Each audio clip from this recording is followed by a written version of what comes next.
Hello guys, mister DIY নিয়ে অনেক video দেখেছি। তো আজকে আমিও চলে গিয়েছিলাম ওনাদের শপটা ভিজিট করতে।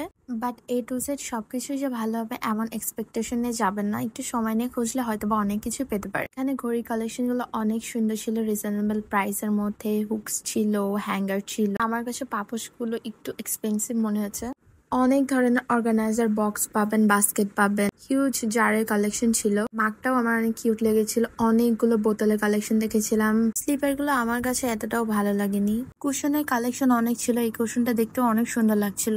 টোট ব্যাগ গুলো অত বেশি ভালো লাগছিল না আমার কাছে, কিন্তু এই টেবিল ক্লথ গুলো অনেক সুন্দর ছিল, প্রিন্ট গুলো অনেক সুন্দর ছিল।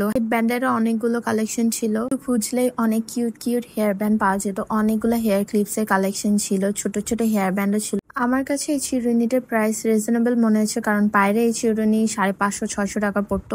যারা জার্নাল বানায় তাদের জন্য অনেক স্টিকারের কালেকশন ছিল। পোস্টার গুলো দেখছিলাম, মাউস প্যাড গুলো অনেক সুন্দর ছিল। নোটবুকস এর কালেকশন অনেক ছিল, কিন্তু আমার কাছে প্রাইস একটু বেশি মনে হয়েছে। ভিডিওতে যে কটা নোটবুকস এর কালেকশন দেখিয়েছি সবগুলো লাইন টানা পেজের ছিল।